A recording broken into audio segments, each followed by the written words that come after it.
Halo semua, selamat datang di Bhinneka Talks, menjelajahi keberagaman di Indonesia. Hari ini kita akan mengulas bahasan yang sangat menarik, yaitu lahirnya bahasa Indonesia, satu langkah kemunduran bagi keragaman bahasa daerah. Dan untuk membahas tema ini, kita telah kedatangan dua orang narasumber yang sangat luar biasa. Di sisi kiri saya ada Bung Fenrodo, mahasiswa berprestasi FEUI sekaligus pegiat budaya. Apa kabar, Bung Rodo? Alhamdulillah baik. Alhamdulillah, luar biasa ya. Dan di sisi kanan saya telah hadir juga Bung Dava, mahasiswa berprestasi FEUI sekaligus duta bahasa Indonesia. Apa kabar, Mas Dava? Kabar baik. Baik, alhamdulillah ya. Nah, mungkin kita langsung masuk kepada bahasan ya, pemirsa sekalian. Menurut data BPS, tepatnya tahun 2020, terjadi penurunan tren penuturan bahasa daerah oleh generasi Z dan generasi Alpha. Turun ini lumayan besar teman-teman ya, sebesar 10% dibanding generasi milenial atau generasi sebelumnya. Hal ini tentu menjadi tantangan bagi pemerintah karena ini bertolak belakang dengan usaha pemerintah untuk menjaga keberlanjutan bahasa daerah itu sendiri teman-teman.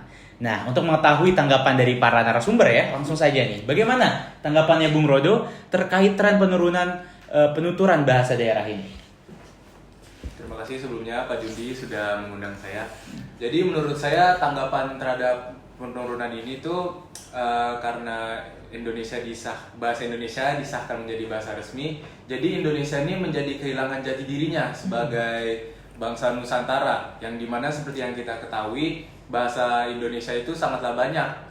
Bahasa daerahnya sangatlah banyak. Bahasa daerahnya itu diestimasikan sekitar ada 733 bahasa daerah. Wah, banyak sekali ya? Iya, tapi kita sebagai bangsa Indonesia malah menetapkan bahasa baru, yaitu bahasa Indonesia menjadi bahasa resmi negara kita. Nah, akibatnya bahasa daerah ini mendapatkan penghargaan yang sangat kecil dari masyarakat Indonesia. Contohnya, ketika kita lagi belajar di sekolah, pelajaran bahasa daerah ini mendapatkan jam pelajaran yang kurang, lebih sedikit dibandingkan bahasa Indonesia. Karena yang seperti kita tahu, kalau di SD, SMP, atau SMA, itu tuh ada namanya pelajaran bahasa Indonesia. Betul. Tapi tidak ada seperti pelajaran seperti bahasa Batak, seperti bahasa Jawa, seperti bahasa Minang, tapi malah fokus ke bahasa Indonesia gitu. Nah, bahkan juga di beberapa sekolah ada yang sama sekali tidak ada bahasa daerahnya, atau bahasa daerahnya itu dihapuskan gitu. Nah, penghapusan ini tuh sangat disayangkan. Namun sekolah tetap bersikap rasional karena bahasa daerah tidak akan digunakan pasca lulus dari sekolah. Nggak kepake lagi jadi ya? Iya, benar. Jadi tidak ada manfaatnya menjadi mahir menuturkan bahasa daerah, karena bahasa daerah ini bukanlah wajib gitu di sekolah-sekolah, hanya di beberapa sekolah SD, SMP, atau SMA begitu. Nah, ini tuh menjadi PR pemerintah kita untuk menyediakan insentif bagi masyarakat yang mahir menuturkan bahasa Indonesia, bahasa daerah, maaf. Jadi harus ada tindakan dari pemerintah dalam bentuk insentif gitu ya? Benar sekali. Baik. Nah, kalau menurut Bung Dava seperti apa nih? Sebagai duta bahasa Indonesia sekaligus juga penutur bahasa Indonesia sejak lahir, kira-kira benar tidak sih bahwasanya pernyataan yang mengatakan bahwa status bahasa Indonesia sebagai bahasa resmi membuat bahasa daerah menjadi kurang diminati gitu ya, dan kurang penting untuk dipelajari? Silakan, Bu. Oke, jadi sebelumnya terima kasih ya sudah memberikan kesempatan saya untuk bisa hadir dalam acara ini. Jadi kalau menurut saya sendiri itu semua tergantung dari kebutuhan masing-masing orang ya, karena segala hal itu pasti ada manfaatnya kan. Betul, saya setuju. Nah, jadi dengan kita menguasai bahasa daerah, seseorang itu berkesempatan untuk meningkatkan kemampuan komunikasinya. Nah, bahasa daerah ya, itu membuat komunikan atau penerima itu merasa percakapan menjadi lebih personal. Nah, lalu ada ketakutan atas hilangnya penutur bahasa daerah itu tidak berdasarkan data ya. Nah, jadi di luar sana itu ada survei yang dilakukan oleh PWJ Nababan itu menghasilkan kesimpulan bahwa bahasa daerah itu tidak akan mati secara tiba-tiba karena generasi sekarang itu masih menggunakan bahasa daerah sebagai bahasa kedua. Oke, jadi ada bahasa kedua selain daripada bahasa Indonesia itu sendiri ya? Betul. Baik. Jadi berdasarkan data yang dibawa oleh Mas Dava, sebenarnya bahasa daerah ini tidak akan hilang begitu saja ya? Setuju. Baik, nah saya sekarang pengen mengelaborasikan pendapat dari Bung Dava nih. Tadi Bung Dava mengatakan bahwasannya beliau tidak setuju bahwa bahasa Indonesia justru melemahkan kekuatan bahasa daerah. Nah, kemudian pasti saya dan pemirsa semua bertanya-tanya nih, bagaimana bahasa Indonesia dapat digunakan untuk memperkuat identitas nasional sambil tetap melindungi bahasa daerah sendiri? Oke, jadi kalau dari menurut saya ya, itu bahasa Indonesia itu sebagai bahasa persatuan itu sangat memainkan peran yang sangat penting dalam memperkuat identitas nasional Indonesia. Namun, keberagaman bahasa daerah yang kaya juga merupakan bagian tak terpisahkan dari identitas bangsa. Oke, baik. Lalu ya seperti yang kita ketahui ya, penggunaan bahasa Indonesia itu ya menyatukan berbagai suku bangsa dari berbagai daerah di Indonesia ya, memungkinkan komunikasi antar bahasa daerah yang beragam. Lalu bahasa Indonesia itu juga menjadi simbol identitas nasional yang diakui secara internasional. Nah, selain itu, penggunaan bahasa Indonesia itu dapat menjadi wadah untuk mengekspresikan bahasa daerah. Contohnya nih, seperti kayak banyak novel, puisi, dan lagu yang berbahasa daerah yang telah diterjemahkan ke bahasa Indonesia dan mendapatkan popularitas nasional. Di tahun 2022 lalu nih, KKLP Penerjemah Balai Bahasa Provinsi Jawa Timur itu menyelenggarakan kegiatan peluncuran buku terjemahan cerita anak berbahasa daerah-daerah dalam bahasa Indonesia. Oke, jadi memang sebenarnya ya akhirnya saling melengkapi gitu ya. Betul. Baik di dalam hal komunikasi maupun dalam bentuk karya tulis. Ini menarik. Nah, jadi kalau menurut Bung Rodo seperti apa nih? Apakah bahasa Indonesia menjadi penghalang bagi kemajuan budaya lokal? Nah, jadi kalau menurut tanggapan saya itu ya saya sangat setuju dengan hal tersebut. Karena seperti yang kita sudah singgung di awal, bahasa Indonesia itu digunakan secara dominan dalam sistem pendidikan Indonesia, khususnya dalam pendidikan formal. Terus juga di media massa dan pemerintahan kita juga menggunakan bahasa Indonesia. Nah, hal ini menyebabkan bahasa daerah itu menjadi dapat kurang perhatian gitu di pendidikan formal maupun media massa ataupun dalam bidang pemerintahan. Nah, terus ada juga nih fakta yang sudah saya pelajari. Jadi fakta data dari UNESCO itu menunjukkan bahwa dari sekitar 700 bahasa Indonesia ada lebih dari 100 bahasa daerah yang sudah terancam punah. Karena ya seperti yang kita tahu, seperti yang sudah kita ulas lagi dari awal, bahasa daerah yang sangat banyak dan penggunaan bahasa Indonesia yang sangat dominan membuat bahasa daerah yang kurang mendapatkan perhatian itu tuh lama-lama lambat laun jadi pudar. Berangsur-angsur pudar gitu ya. Iya, Dari 700 ini akan turun terus gitu ya. Baik. Nah, terus selain itu juga ada juga nih timbulnya perspektif negatif terhadap bahasa daerah itu sendiri. Jadi seringkali bahasa daerah itu dianggap kurang prestisius atau kurang relevan dibandingkan dengan bahasa Indonesia.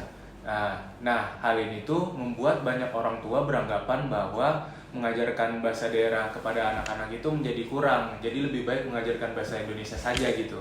Karena juga ya seperti kita ketahui ya, sebelumnya tadi bahasa Indonesia itu dipakai di bidang pendidikan formal, di media massa pun juga menggunakan, bahkan di buku ajaran dan YouTube pelajaran untuk anak-anak juga menggunakan bahasa Indonesia. Jarang ada yang menggunakan bahasa daerah. Nah, juga ada nih, kalau tadi sebelumnya data dari UNESCO, ini adalah sebuah studi oleh Lembaga Ilmu Pengetahuan Indonesia atau LIPI yang menemukan bahwa banyak orang tua di perkotaan lebih memilih menggunakan bahasa Indonesia dibandingkan bahasa daerah karena dianggap bahasa daerah itu lebih modern gitu. Oh, oke, mungkin maksudnya bahasa Indonesia gitu lebih modern ya. Oh iya, maaf. Iya, jadi mungkin orang yang berbahasa daerah dianggapnya norak, katro gitu ya. Iya, baik. Menarik. Oke, kita masuk sekarang ke segmen berikutnya. Ini segmen yang sangat menarik nih, saudara-saudara sekalian. Karena memang di Bhinneka Talks ini kita bukan hanya berdiskusi, tapi juga membuka pertanyaan bagi netizen untuk ikut berdiskusi bersama kita. Nah, sudah masuk nih satu pertanyaan dari akun Instagram @halim ya.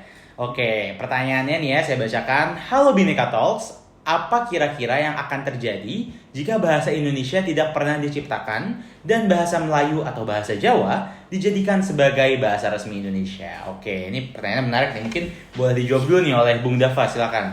Oke, sebelumnya terima kasih kepada @halim ya tadi yang sudah mempertanyakan soal bahasa Indonesia ya. Jadi sebagai jawaban dari saya ya, ini kita bisa melihat dari negara tetangga kita yaitu Malaysia. Nah, jadi Malaysia ini adalah contoh negara yang mengakui bahasa-bahasa aslinya sebagai bahasa resmi, yaitu bahasa Melayu, yang merupakan bahasa dengan penutur terbanyak nih di Malaysia. Nah, adapun dampak positifnya nih, dampak positifnya yaitu bahasa asli yaitu Melayu menjadi banyak digunakan tidak hanya oleh orang tua, tetapi juga anak-anak muda di sana. Nah, lalu hal ini juga menjadi langkah positif bagi pelestarian bahasa daerah di Malaysia. Namun, ada juga nih dampak negatifnya. Dampak negatifnya itu terjadi peminggiran atas bahasa-bahasa dari kelompok etnis lain seperti etnis Tionghoa dan juga etnis dari India. Lalu pengesahan bahasa Melayu ini sebagai bahasa kebangsaan memperkuat sentimen bahwa orang Melayu asli atau dikenal dengan nama Bumi Putra adalah etnis yang diprioritaskan oleh negara. Oh iya. Jadi mungkin memang efek negatifnya ini bukannya sepele juga ya. Jadi kan kesannya nih Melayu ini sangat superior gitu ya dibanding mungkin Meme, Devi, Uncle Mutu teman-temannya gitu ya. Iya. Nah, semoga menjawab ya @halim ya. Kemudian ini ada pertanyaan kedua ya dari Green Florets. Nah, halo Kak, mau tanya dong, kira-kira langkah konkret apa yang bisa diambil pemerintah untuk membuat generasi muda tertarik dan bangga menggunakan bahasa daerah mereka di tengah gempuran bahasa asing dan bahasa Indonesia? Terima kasih. Nah ini kalau ini rasanya Bung Rodo lebih pas nih untuk menjawab pertanyaan ini. Boleh silakan Bung Rodo.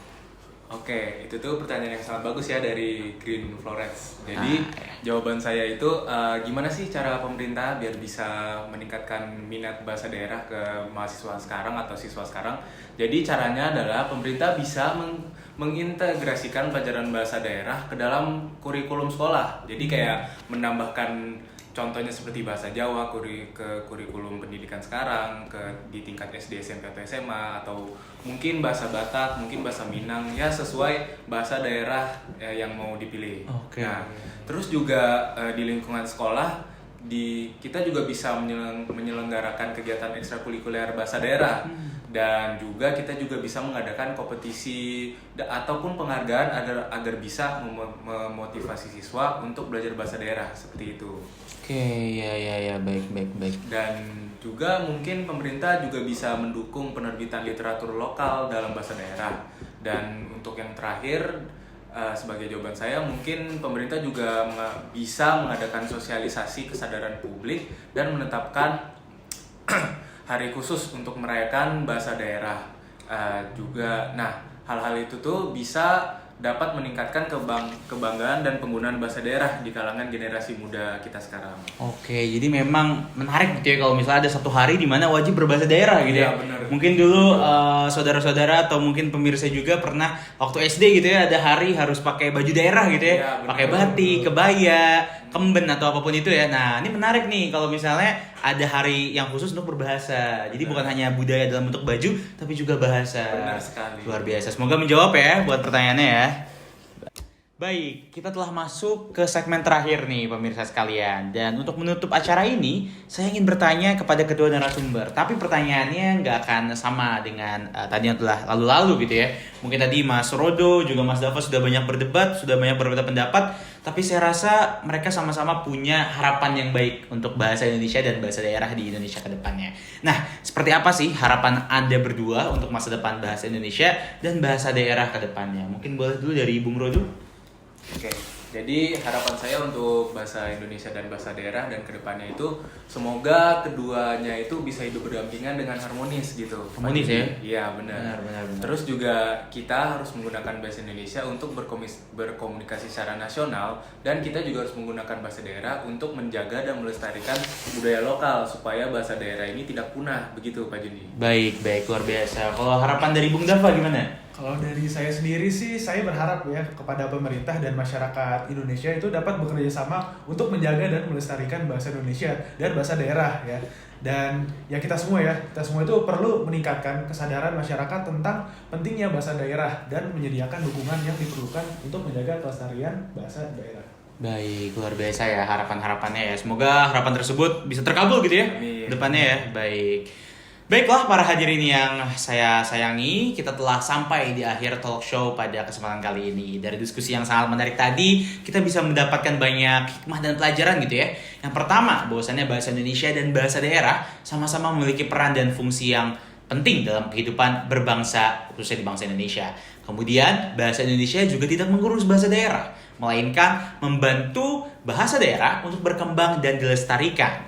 Kita harus terus menjaga dan melestarikan bahasa Indonesia dan bahasa daerah secara berdampingan agar kekayaan budaya bangsa Indonesia tidak punah. Dan untuk mencapai tujuan tersebut, diperlukan kerjasama dari semua pihak, baik pemerintah, masyarakat, maupun para pemangku kepentingan lainnya. Saya berharap talk show ini dapat memberikan pemahaman yang lebih baik kepada teman-teman tentang pentingnya menjaga dan melestarikan bahasa Indonesia serta bahasa daerah. Sekian talk show malam ini. Terima kasih kepada para hadirin yang telah sampai akhir, sampai tuntas menyaksikan talk show kita malam hari ini. Dan tentunya terima kasih juga kepada Mas Rodo serta Mas Dava juga ya atas kesediaannya berdiskusi bersama kita. Saya Jundi Al-Muhandis selaku moderator mewakili seluruh kru yang bertugas pamit undur diri. Terima kasih dan sampai jumpa.